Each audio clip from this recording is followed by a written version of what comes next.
le Saint-Esprit en nous, nous ne serons pas capables de sauver les âmes perdues. Invitons le Saint-Esprit pour nous donner la lumière qui est Jésus-Christ. Et après avoir été la lumière, après avoir été transformés, nous aurons aussi la capacité de transformer les autres. Noé, avec son temps, le déluge. Dans son temps, Noé a sauvé sa génération. Au travers de toutes les circonstances, au travers de toutes les situations qui se sont présentées dans cette période, Noé a fait voir toutes ces tentations. Bien-aimé, le déluge apparaît seulement une seule fois dans la Bible. Le gopher apparaît une seule fois dans la Bible. Les chercheurs ont essayé de chercher partout, par-ci, par-là, le gopher. Ils ont trouvé que le gopher apparaît seulement une seule fois dans la Bible et n'ont pas trouvé ce cas partout dans le monde.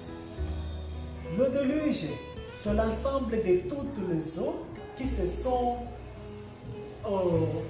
mariées pour former l'unique eau qui s'appelle déluge, pour endommager la terre, pour exterminer la terre. C'était une forme de punition pour exterminer la terre.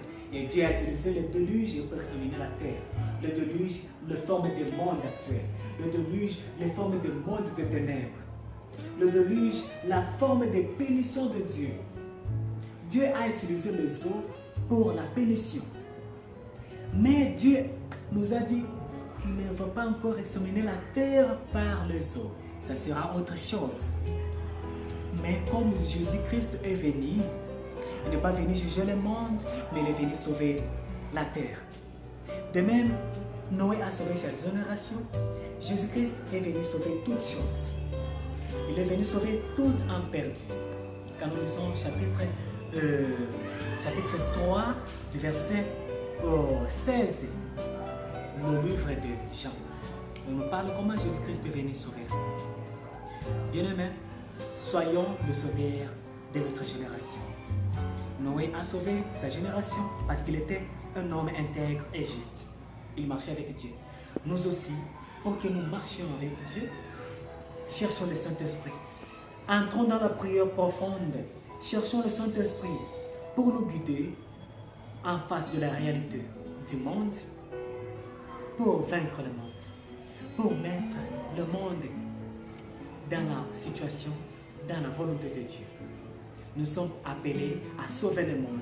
Nous sommes appelés à distinguer le mal et le bien. Que Dieu vous bénisse parce que vous êtes les gens qui veulent être intègres comme nous aussi. Tous, nous avons besoin d'être intègres. Que Dieu vous bénisse abondamment. Au nom de notre Seigneur et Sauveur Jésus-Christ, nous disons Amen.